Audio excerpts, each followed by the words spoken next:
کیا آپ جانتے ہیں ایک ایسا عمل ہے جسے خود اللہ تعالیٰ بھی کرتے ہیں اور اس کے فرشتے بھی؟ جی ہاں، وہ عمل ہے درود شریف۔ لیکن سوال یہ ہے، اگر ہم درود نہ پڑھیں تو کیا نقصان ہوتا ہے؟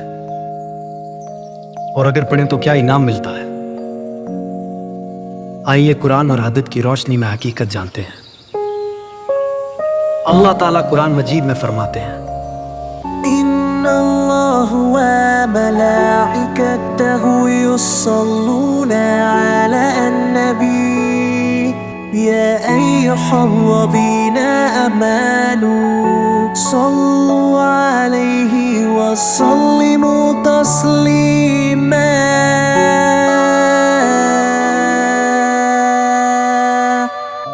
سوچیں، اللہ تعالیٰ خود درود بھیج رہے ہیں اور ہمیں بھی اس میں شامل ہونے کا حکم دے رہے ہیں۔ اللہم صلی علی محمد، اللہم صلی علی محمد۔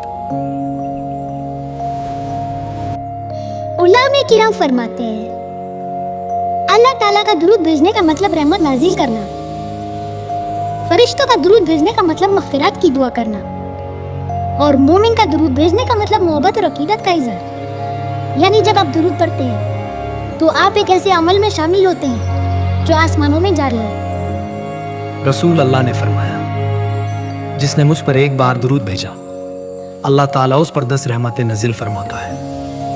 ایک اور حدیث میں بیان کیا گیا، قیامت کے دن میرے سب سے قریب وہ ہوگا جو مجھ پر سب سے زیادہ درود بھیجتا تھا، باقی وہ ہے جس کے سامنے میرا ذکر ہو اور وہ مجھ پر درود نہ بھیجے۔ ذرا سوچیں، ہم دنیا کے کاموں میں کتنے مصروف ہو گئے ہیں، لیکن وہ نبی جنہوں نے ہمارے لیے راتوں کو دعائیں کی، ہم ان پر دن میں ایک بار بھی درود نہیں بھیجتے۔ گناہ معاف ہوتے ہیں، دل کو سکون ملتا ہے، پریشانیاں دور ہوتی ہیں، رزق میں برکت ہوتی ہے، دعائیں قبول ہوتی ہیں۔ اللہ تعالیٰ قرآن مجید میں فرماتے ہیں، سوچیں، اللہ تعالیٰ خود درود بھیج رہے ہیں اور ہمیں بھی اس میں شامل ہونے کا حکم دے رہے ہیں۔ اللہم صلی علی محمد، اللہم صلی علی محمد۔